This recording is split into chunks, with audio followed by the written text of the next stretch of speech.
아나니아에게 세례를 받고 눈을 뜨게 된 사울은 이제 음식을 먹고 강건해질 수 있었습니다. 하나님의 힘이 무엇인지 그 은혜를 덧입게 된 그 사울은 다메섹에서 여러 제자들과 말씀의 교제, 믿음의 교제를 나누면서 복음으로 뜨거워졌지요. 그렇게 복음으로 뜨거워지다 보니까 사울은 자기 성향상 그 자리에 가만히 있을 수 없었습니다.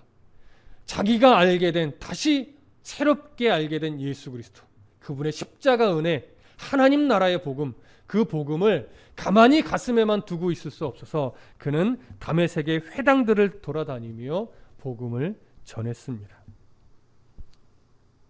기독교인들을 잡아 죽이는 일에 앞장섰던 사울이 오히려 그들의 복음을 담대하게 전하고 있으니 유대인들은 당혹스러울 수밖에 없었죠.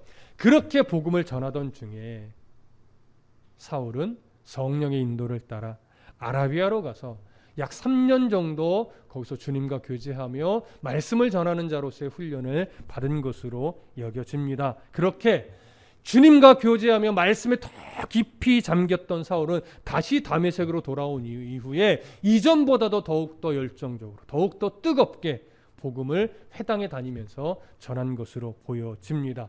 그렇게 주님과 교제하고 더 깊이, 더 뜨거워진 복음의 열정을 가지고 다메섹에서 복음을 전했다면 많은 유대인들이 그 복음 앞에 무릎 꿇고 아멘으로 받으며 주의 제자가 되었으면 참 좋았을 텐데 그들은 그렇게 반응하지 않았습니다. 스데반을 미워하고 죽이려고 했던 것처럼 다메섹의 헬라파 유대인들은 사울을 미워하고 죽이려고 공모를 했지요. 결국 사울은 다른 제자들의 손에 이끌려서 그 다메섹을 빠져나왔고 그는 예루살렘에 가서 이제 제자들을 만나기 위해 예루살렘으로 가게 됩니다. 오늘은 그 예루살렘에서 제자들과 만나 교제하고 일어났던 일들을 함께 나눌 것입니다. 자, 오늘 본문 다시 돌아오셔서 9장 26절부터 28절까지를 함께 읽겠습니다. 9장 26절부터 28절까지 함께 읽습니다. 시작.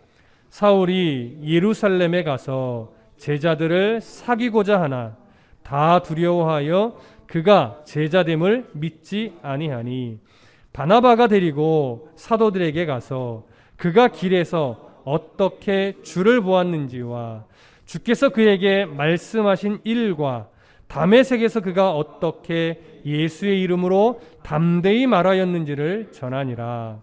사울이 제자들과 함께 있어 예루살렘에 출입하며, 다메섹에서 탈출한 사울은 이제 예루살렘으로 갔습니다. 사도들과 깊은 또 말씀의 교제, 영적인 교제를 나누기를 원했기 때문입니다. 그런데 성경은 사도들이 사울의 회심을 믿지 않고 있었다라고 이야기를 합니다. 분명히 사도들은 이렇게 생각했겠죠. 저것도 우리들을 잡아서 옥에 가두기 위한 계략일 거야. 분명히 이렇게 생각했을 것이라고 예상합니다. 그때 바나바라고 하는 인물이 등장을 하지요. 그래서 이 바나바가 사울의 중재자로 나서게 됩니다. 여러분 기억하십니까? 바나바가 어떤 인물이었습니까? 사도행전 4장에서 우리가 확인했듯이 구브로에서 난 레위족 사람이었습니다. 그가 오순절에 예루살렘에 왔던 거죠. 그래서 그 오순절에 일어난 성령 강림의 사건을 통해서 아마도 그리스도인이 된 그런 인물이었을 것으로 우리가 정리를 했었습니다. 그런데 그 바나바의 믿음이 얼마나 예루살렘에서 말씀을 배우고 사도들과 함께하면서 얼마나 성숙해지고 깊었었는지 그는 말씀의 은혜를 받은 그대로 자원하는 마음으로 자신의 밭을 팔아서 가난한 이들, 어려운 성도들을 위해서 구제헌금을 기꺼이 했었던 인물이었습니다. 그것으로 자기를 드러내는 그런 인물은 아니었죠. 그렇게 바나바는 공동체를 위해서 물질을 아까워하지 않고 하나님 앞에 드리던 그런 성숙한 인물이었습니다. 이런 바나바가 지금도 여전히 예루살렘 교회에 남아서 겸손히 교회를 섬기며 성도들과 함께 있었던 것으로 여겨집니다. 그런 바나바가 사울로 인해서 불편해하고 있는 제자들 또 사도들에게 사울이 어떻게 주님을 만나게 되었는지, 또 예수님이 사울에게 무슨 말씀을 해 주셨는지, 그리고 다메섹에서 어떤 일들이 일어났었는지 상세하게 중재자처럼 이야기를 하게 되었던 거죠. 사실 바나바가 사울에 대해서 어떻게 이렇게 자세하게 알고 있었는지, 또 사울을 어떻게 신뢰할 수 있었던 건지는 알 수 없습니다. 성경에 기록하고 있지 않기 때문에 알 수는 없지만 분명 바나바는 사울에 대한 확신이 있었던 것으로 여겨집니다. 그래서 사울의 회심을 인정하여 중재자로 나섰고, 결국은 바나바로 인해서 예루살렘 교회 공동체는 사울을 공동체 일원으로 받아들이게 됩니다. 그래서 예루살렘에 출입했다는 건 교회 공동체 안에 들어와서 교제를 나누며 함께 말씀으로 충만한 시간들을 보냈다라고 하는 의미가 되는 겁니다. 그렇게 사울은 자신이 원했던 대로 사도들과 영적인 교제, 말씀의 교제를 충만하게 나눌 수 있는 기회가 생겨났습니다. 갈라디아서에 있는 기록을 보면 사울은 이 예루살렘에 왔을 때 15일간을 머물렀다라고 기록을 합니다. 이 기간에 여러 사도들을 다 만나지는 못했고 주로 베드로 그리고 야고보를 많이 만나서 교제를 나누었다라고 합니다. 물론 다른 제자들도 있었을 텐데 모든 사도들을 다 만난 것은 아닙니다. 이렇게 사울이 예루살렘에서 보냈던 15일의 기간은 어떤 기간과도 연결이 되고 대조가 되냐면 아라비아에서 보냈던 3년이라는 기간과 연결이 되고 또 중요한 대조를 이루게 됩니다. 여러분, 아라비아에서의 3년, 사울이 아라비아로 가서 3년간 예수님과 교제하며 거기서 받아낸 훈련은 결국 예수 그리스도의 복음이 정말 무엇인지, 그리고 앞으로 이방인을 위한 사도가 되어야 되는데 그 복음을 전달하며 사도로서의 사역을 감당하는 어떤 훈련의 기간이 되었을 겁니다. 그렇다면 그렇게 예수님과 교제하며 말씀의 훈련을 받고 이방인의 사도가 되기 위해서 준비의 과정을 3년 동안 했다면 이제 예루살렘에 와서 보낸 15일간의 기간은 어떤 의미로 연결이 되냐면 그렇게 사울이 가지게 된 그리스도의 복음이 사도들이 가지고 있는 복음과 다르지 않다, 같다라고 하는 것이 증명되어지는 기간이 됩니다. 그리고 또 하나의 의미를 찾자면 이제 예루살렘 교회도 베드로를 중심으로 하지만 이 예루살렘 교회도 바울이 가지고 있는 사도로서의 권위를 12사도로 인정한다는 얘기는 아니지만 사도로서의 권위를 예루살렘 교회가 드디어 인정하게 되었다라고 하는 어떤 간접적인 증명의 의미가 되는 것이죠. 이처럼 사울이 예루살렘 교회에 와서 15일간의 교제를 나눴던 이 시간은 결국 사울이 교회 공동체의 일원으로 인정받았다라고 하는 의미, 두 번째 사도로서 인정받을 수 있었다라고 하는 의미, 그리고 베드로와 사도들이 가지고 있는 복음과 사울의 복음이 같다라고 하는 의미, 그와 함께 사도들과 더 깊이 교제를 나누면서 자신이 경험하지 못했던 예수 그리스도에 대해서 더 많이 듣고 더 많이 간접적으로 경험하며 그로 인해서 그의 복음이 더 깊어지고 풍성해지는 그런 기간이었다라고 정리할 수 있을 겁니다. 바로 이것이 사울의 예루살렘 머문 15일의 기간이 가지고 있는 의미라고 정리할 수 있을 겁니다. 그 15일의 기간은 이렇게 사울에 대해서 정리되어지는 것만으로 끝나지 않고 이제 예루살렘에서도 그 더 깊어지고 더 풍성해진 복음의 뜨거움을 가지고 예루살렘에서도 이제 복음을 전하는 그런 사울의 모습으로 연결이 되죠. 자, 그 내용이 29절, 30절에 기록되어 있습니다. 함께 보겠습니다. 사도행전 9장 29절과 30절입니다. 시작. 또 주 예수의 이름으로 담대히 말하고 헬라파 유대인들과 함께 말하며 변론하니 그 사람들이 죽이려고 힘쓰거늘 형제들이 알고 가이사랴로 데리고 내려가서 다소로 보내니라. 자, 예루살렘에서 사도들에게 인정을 받고 깊이 교제를 나누며 복음으로 더 충만해진 이 사울은 또 거침없이 예루살렘에 있는 유대인들과 만나서 복음을 증거했습니다. 특별히 헬라파 유대인들, 아마 그들의 회당에 갔겠죠. 헬라파 유대인들을 찾아가서 예수가 누구이고 예수 그리스도의 복음이 무엇인지를 변론하며 전했습니다. 여러분, 변론했다. 여기 29절에 보면 함께 말하며 변론했다 이렇게 기록을 하죠. 그럼 함께 말했어요. 전한 거예요. 근데 변론했다라는 말이 들어가요. 이 변론했다는 건 어떤 의미겠습니까? 아주 논리적으로, 또 신학적으로, 또 그가 가지고 있는 어떤 그 화법을 다 동원해서, 그러니까 자신이 가지고 있는 모든 지식적, 지혜적, 어떤 신학적 모든 걸 다 동원해서 이 헬라파 유대인들과 복음을 가지고 말하자면 논쟁을 한 거예요. 근데 여러분, 헬라파 유대인들이 스데반 때도 마찬가지지만 이 복음의 논리성을 이겨냈어요? 이기지 못했어요? 이기지 못했어요. 또 사울은 얼마나 공부를 많이 한 인물입니까? 가말리엘 밑에 있었던 아주 수제자였어요. 그러니까 학문적으로, 화술적으로, 지식적으로 누구에게도 뒤지지 않는 인물이었어요. 그러니 그가 헬라파 유대인들 앞에서 그동안 배우고 정리하고 세워진 예수 그리스도의 복음을 논리적으로 전했으니 그 누구랑 이 대화로 지겠습니까? 이 헬라파 유대인들은 결국 사울을 말로 이겨내지 못했어요. 그러면 결국 어떻게 돼요? 그 복음을 수용하고 그럼 내가 더 깊이 고민하면 예수 그리스도를 또 생각해 볼게 이렇게 반응하면서 예수를 믿게 되는 내용으로 연결이 되어질 것 같은데, 스데반 때 사울이 그랬던 것처럼 그들은 오히려 복음 앞에 무릎을 꿇는 것이 아니라 사울을 미워하고 대적하며 이제는 어떤 공모를 꾸며요? 죽이려는 공모를 꾸미게 되는 겁니다.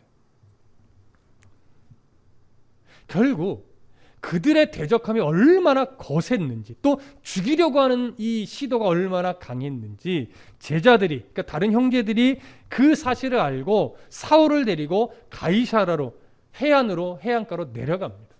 그리고 거기서 배를 태워서 다소로 보내게 되는 거죠. 이런 다소는 어떤 곳입니까? 바로 이 사울의 고향이죠.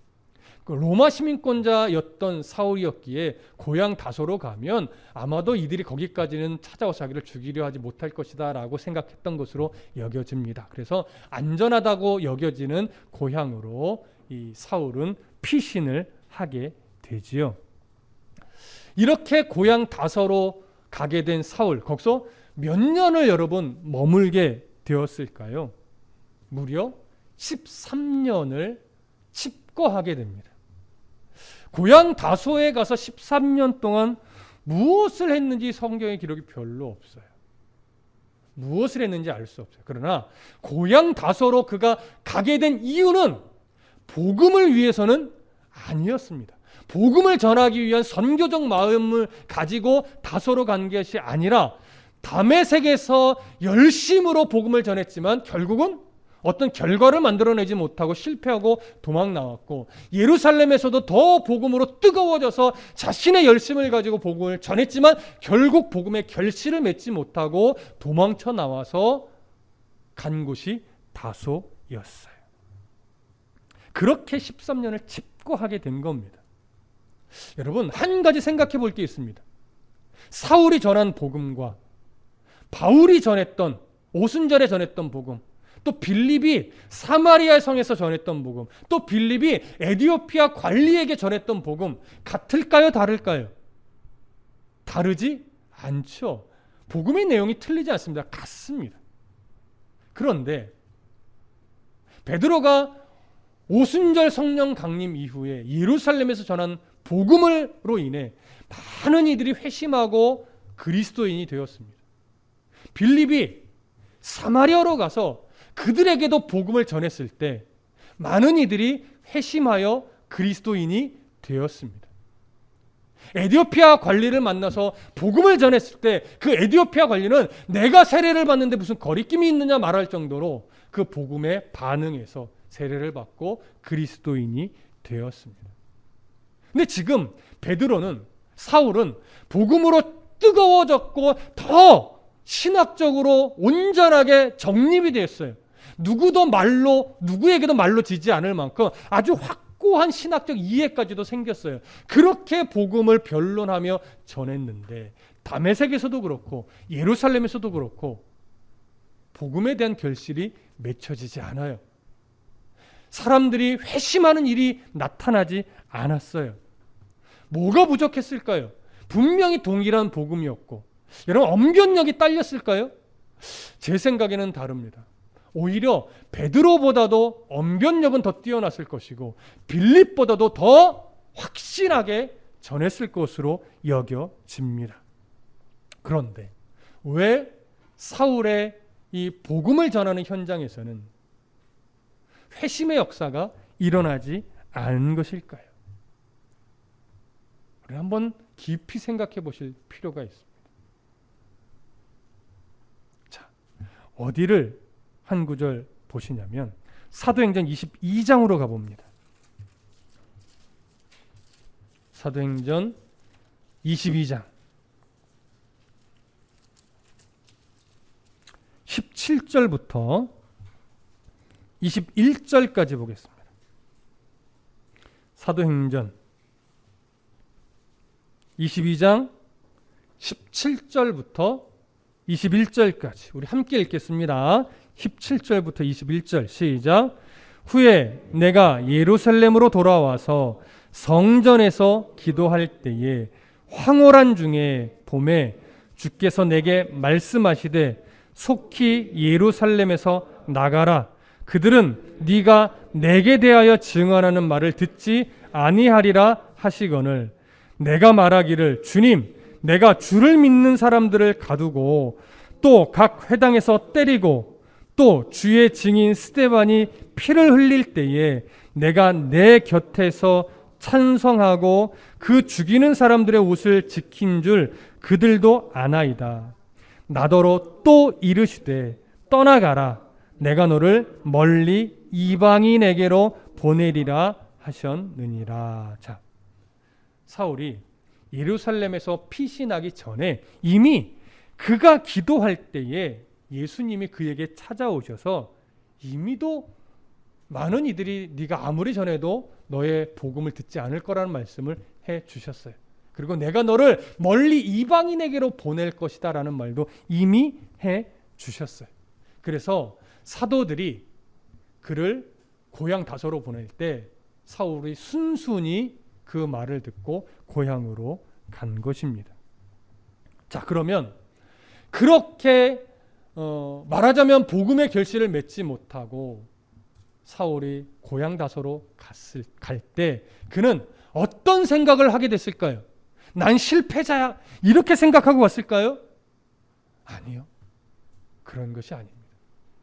사울이 예수의 말씀을 들을 때 그 안에 느낀 것은 뭐냐면 내가 지금까지 그리스도인을 대적할 때 그 순간에도 결국은 내가 가진 것, 내 힘, 내 지식, 내 신학적 이해, 내 신념 이런 것들이 옳다 여기고 내 열정을 가지고 그리스도인을 박해했었고 똑같이 예수 그리스도를 다메섹 도상에서 만나 회심하고 제자들과 교제하면서 내 안에 뜨거운 이 열정이 생겼을 때 역시나 내 힘으로 복음을 전했었구나. 여러분 사울은 이걸 깨달은 겁니다. 그래서 고향 다소로 가서 13년을 머물 때 결국 이 사울이 받은 훈련을 뭐냐면 내 힘을 빼는 훈련이었어요. 내가 가진 지식으로 무엇을 하겠다. 내가 가진 어떤 외적 지위로 무엇인가를 하겠다. 내가 배운 화술로 뭔가를 하겠다. 이런 것들을 내려놓는 훈련을 한 거예요. 그래서 서신서 중에 보면 사울이 얘기한 나의 말잘함으로 내가 복음을 전하지 않겠다. 이런 고백도 하는 것을 우리가 알 수 있어요. 나의 말잘함이 아니라 내가 가진 어떤 지위가 아니라 내가 가진 재능으로 뭘 하려는 것이 아니라 난 그저 전도에 미련한 방법, 하나님의 이끄심에 순종해서 하나님이 하라는 것에 그저 목숨 걸고 따라가며 복음을 전하는 자가 되겠다. 이 얘기를 한 거예요. 그래서 사울이 이런 고백도 했어요. 내가 그동안 가지고 있던 모든 것, 학문적, 지위적, 어떤 혈통적 이런 모든 것, 언어적 이런 모든 것을 다 배설물로 여긴다라고 하는 고백도 했어요. 이런 배설물로 여긴다는 게 어떤 의미인지 아십니까? 다 쓰레기야.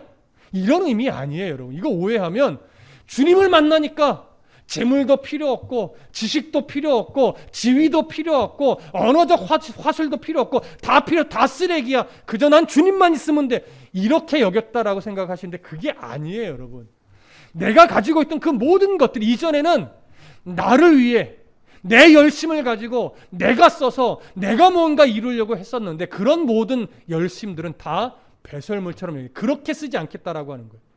이제는 내가 가지고 있었던 내가 가지고 있는 재능이나 화술이나 뭐 지위나 이런 모든 것들을 이제는 나를 위해서 내 노력으로 쓰는 것이 아니라 하나님을 위해서 하나님이 사용하실 때 거기에 기꺼이 내 재능을 드리고 거기에 기꺼이 내 지위도 드리고 거기에 기꺼이 내 학문적 지식도 드리고 그렇게 하나님이 쓰시고자 할 때 그걸 하나님을 위해 쓰겠다라고 하는 고백이에요. 나를 위해 쓴다면 그건 이제 배설물과 같다 이거죠. 무슨 말씀 이해되십니까? 사울이 깨달은 게 그거예요. 지금까지 내 평생에 내가 가진 것을 나를 위해 내 열정을 가지고 내가 썼었는데 복음마저도 내가 그렇게 썼구나. 그렇게 복음이 틀려서가 아니라 그 복음이 내 열정 가지고 나를 위해 내가 쓸 때 거기서는 열매가 일어나는 것이 아니구나. 사울이 깨달은 건 이거예요. 그래서 고향 다소로 가서 13년을 머물 때예요. 사울이 거기서 깨달은 것, 받은 훈련은 뭐냐면 바로 지금 말씀드린 이 훈련이에요. 더 하나님의 말씀을 깊이 공부하고 하나님과 교제하면서 이제는 내게 주신 모든 것을 나를 위해 내 열심으로 쓰는 것이 아니라 하나님을 위해 하나님이 사용하려 하실 때 기꺼이 그걸 내어드리고 하나님 손에 붙들려 쓰임 받아야 되겠구나. 이게 복음 전도의 현장에서 일어나야 되는 일이구나. 이걸 사울이 깨달은 거예요. 이게 그리스도인의 힘이죠. 하나님이 쓰시고자 할 때. 그래서 사울의 어떤 앞으로 일대기를 보게 될 텐데 사울의 여정을 잘 보면요. 때로는 로마 시민권자라는 걸 드러내지 않아요. 근데 때로는 어떻게 돼요? 로마 시민권자라는 사실을 드러내기도 해요.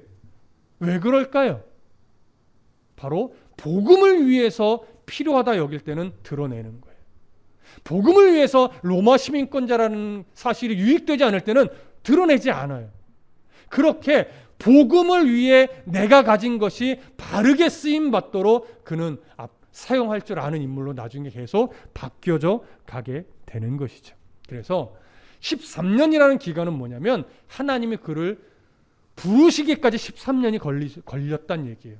다시 말하면 사울은 고향 다소로 가서 거기서 이제 내 힘을 빼고 오직 하나님께만 집중하는 훈련을 받으면서 하나님이 자신을 끌어내시기 전까지는 움직이지 않겠다. 그래서 집고한 거예요. 13년 정도 지나서 하나님의 때가 되니까 하나님이 다시 바나바를 통해서 그를 어디로 불러내세요? 안디옥으로 불러내죠. 그리고 안디옥에서 바나바와 함께 공동 목회자로서 사역을 감당하다가 드디어 차근차근 1차 전도 여행, 2차 전도 여행, 3차 전도 여행을 떠나면서 정말로 이방인을 위한 그 사도로서 그는 훌륭하게 쓰임받는 흔적들을 만들어내게 됩니다. 바로 이렇게 하나님의 때에 하나님의 인도하심을 따라 움직이는 성숙한 그리스도인이요 사도로 지금 훈련되어져 가고 있는 것이 현재 사울의 모습인 겁니다. 그래서 다메섹과 예루살렘에서 실패하여 다소로 간 것이 아니라 다메섹과 예루살렘에서의 복음의 결실을 맺지 못한 건 실패라는 표현보다는요, 아직 그는 훈련받는 과정이었다. 이렇게 보셔야 됩니다. 그래서 사울은 실패한 자가 아니라 아직 훈련이 덜 된 것이고 그 훈련을 받는 과정에서 이제 조금씩 이방인을 위한 사도로서 다듬어져 가고 있는 중이었다라고 하는 거, 우리는 그 모습을 보셔야 합니다. 자, 이제 다시 본문으로 돌아옵니다. 31절 보겠습니다. 사도행전 9장 31절 함께 읽습니다. 시작. 그리하여 온 유대와 갈릴리와 사마리아 교회가 평안하여 든든히 서가고 주를 경외함과 성령의 위로로 진행하여 수가 더 많아지니라. 앞의 내용과 31절의 연결어로 사용된 그리하여 라는 구절까지만 딱 보면 그 다음에 어떤 내용이 와야 자연스럽냐면, 사울이 자기 열심으로 복음을 전하다가 헬라파 유대인들에게 미움을 받아서 죽을 위기에 놓였고 그래서 도망치듯 다소로 갔습니다. 그리하여 이제 어떤 내용이 나와야지 자연스러워요? 예루살렘 교회가 더 강한 핍박을 받았다. 이렇게 연결되는 것이 오히려 더 자연스러워요. 그런데 사울이 도망치듯 예루살렘을 빠져나갔고 그로 인해서 31절에 보면 온 유대와 갈릴리와 사마리아 교회가 평안해졌대요. 그리고 든든히 서갔대요. 그리고 주를 경외함과 성령의 위로로 진행해서 수가 더 많아졌대요. 전혀 다른 방향으로 내용이 흘러가 버립니다. 자, 왜 이 내용이 중요하느냐? 유대인의 어떤 그 위협과 박해 속에서도 교회가 성장하는 것은 어떤 한 사람의 열심으로 되어지는 것이 아님을 정확하게 보여주는 거예요. 예루살렘 교회가 견고해지고 수가 늘어나며 확장될 수 있었던 이유는 오늘 성경이 이렇게 말하죠.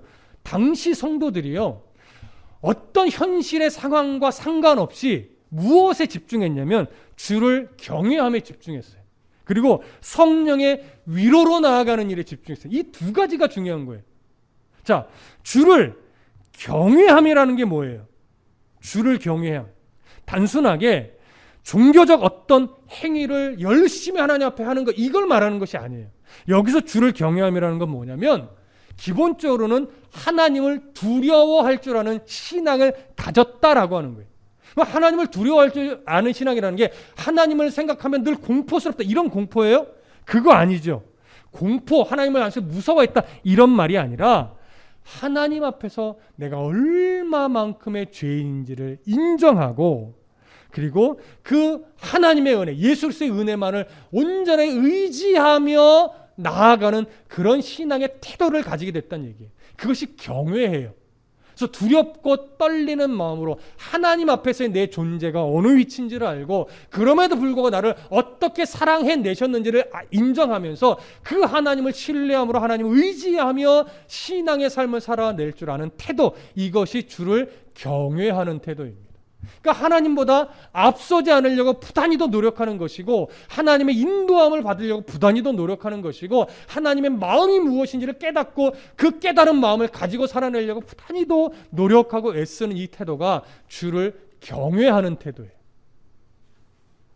그리고 이러한 주를 경외하는 태도를 따라서 성령의 위로가 있었대요. 이게 성령의 위로라고 번역이 되니까 하나님이 내 마음을 아시고 내 아픈 마음을 아시고 그래 괜찮아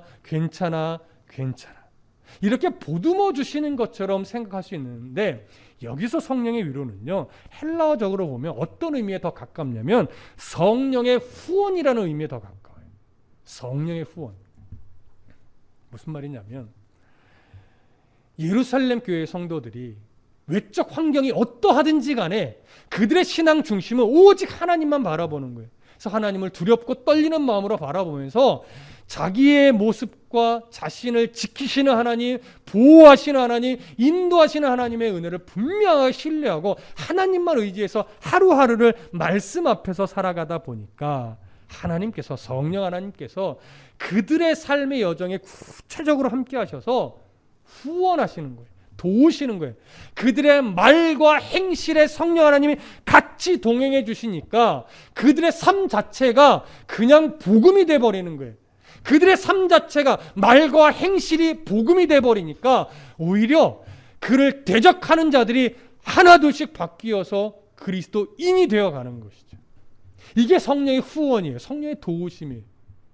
그러니 교회가 성장한다는 것은 어떤 한 사람의 특별한 열심으로 교회가 든든히 서가는 것이 아니에요. 성도 개개인이 주를 경외하는 태도를 가지고 내 일상의 삶을 살아가면 그 삶을 성령 하나님이 후원하고 함께 동행하니까 그 삶 자체가 복음이 돼서 오히려 교회의 그런 선한 영향력을 함께 서로 끼치는 거예요. 그리고 그 모습으로 인해서 한 사람, 두 사람 또 교회 공동체 일원이 되어가는 거예요. 그러니까 교회가 견고하게 서가요.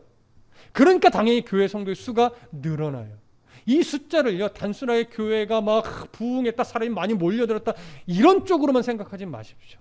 한 사람이 오더라도 그 한 영혼이 흔들림 없이 교회 공동체 일원으로 자리를 잡고 하나님을 바라보며 같이 삶을 복음이 되는 삶을 살아나가는 이 관계가 되어가 이런 공동체가 되는 것, 이것이 수가 늘어나는 겁니다. 꼭 많은 숫자 이렇게만 생각하지 마십시오. 여러분, 교회는요 이렇게 한 사람의 특별한 열심으로 숫자가 늘어나고 교회 공동체가 세워지는 이런 교회를 꿈꾸지 마시고 성도 한 사람 한 사람이 주를 경외하는 삶의 태도를 가지고 살아갈 때 결국 그들의 삶이 복음이 돼서 숫자도 늘어나고 삶도 하나님과 동행하는 견고한 삶이 되는 것, 그런 교회 공동체가 되는 것을 우리는 소망해야 됩니다.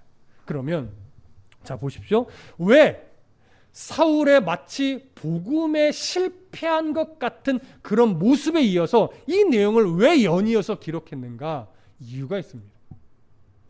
지금 사울은 그 뜨거움을 가지고 자기 열심으로 복음을 전하다가 결실을 맺지 못한 거예요. 그러나 이제 그 경험을 토대로 해서 다소에서 13년간 칩고하면서 이제 자기 힘을 빼고 하나님의 때를 기다리며 하나님의 인도하심을 기다리던 사울이 이제 본격적으로 하나님의 때에 하나님이 이끄셔서 이방인을 위한 사도로서 복음을 전하는 삶을 살아갈 때 이제 사울의 사역은요 어떤 사역으로 바뀌어갈 거냐면 자기 열심으로 승부를 거는 전도 사역이 아니라 철저하게 복음의 현장에 있는 사람 한 사람이 이 복음을 통해서 하나님을 바라보게 되고 하나님을 경외하게 됨으로 인해서 그들로 인해 그 교회가 그렇게 성장해가는 사역, 이 사역을 하게 될 것을 미리 보여주는 거예요. 그러니까 사울 한 사람으로 막 교회 곳곳이 막 부흥을 일으키는 것이 아니라 사울은 그저 하나님의 인도를 따라 하나님의 때에 자신이 가진 것을 하나님이 사용해 주셔서 복음을 담대하게 전할 뿐이고 그 복음이 한 영혼을 바꾸어내고 그 바뀌어진 영혼이 결국은 그 삶의 현장에서 주를 경외함으로 삶을 살아갈 때 성령의 후원으로 말미암아 그 지역이 복음의 역사가 견고하게 세워져 가는 이런 일들이 일어나는 거죠. 그러니 여러분, 사울이 잘했기 때문에 이방 땅의 복음이 막 충만해진 것이다, 이것이 아닌 거예요. 사울의 사역을 격화시키고자 함이 절대 아닙니다. 사울을 그렇게 하나님이 써내셨기 때문에 세계 곳곳에 복음이 심겨지고 교회가 세워진 것처럼 여러분, 복음의 이 열매는 한 개인이 맺혀지는 것이 아니라 교회 공동체 성도 각자가 자기 삶의 영역에서 그렇게 맺어 가셔야 되는 거예요. 그러니 교회가 목사 한 사람이 중요하기는 하지만 목사 때문에 교회가 잘 되는 것이 아니에요.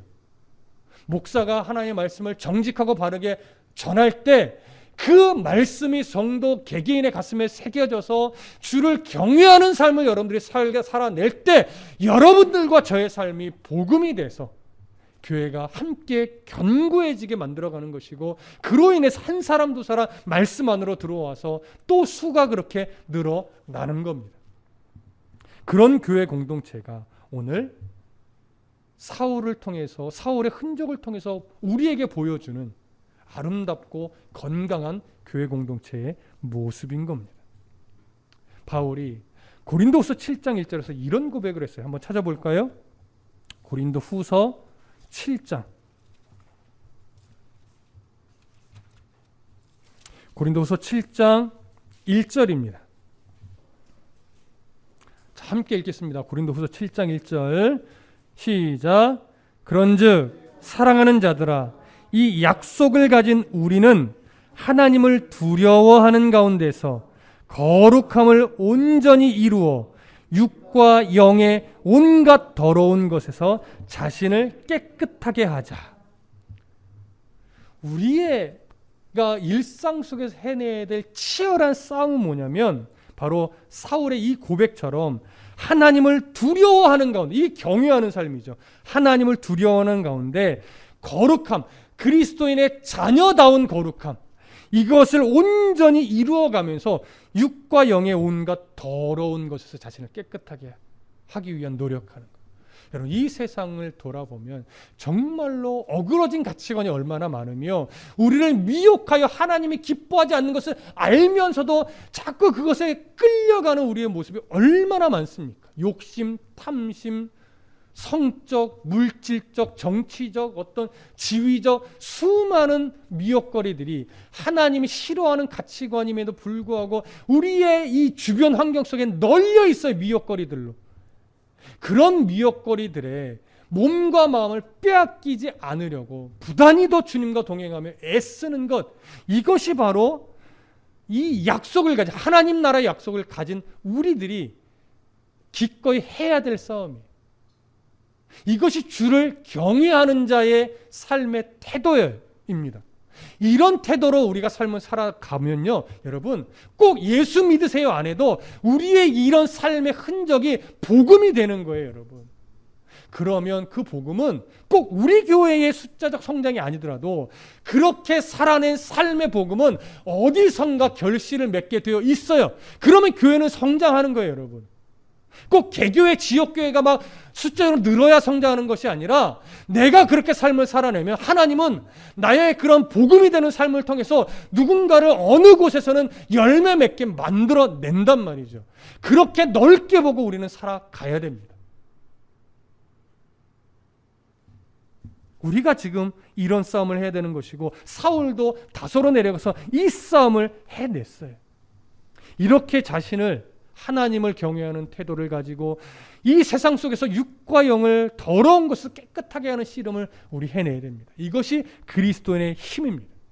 자, 오늘날 무너진 교회라는 이야기를 많이 할 수밖에 없게 되는데 오늘날의 무너진 교회 어떻게 회복할 수 있겠습니까?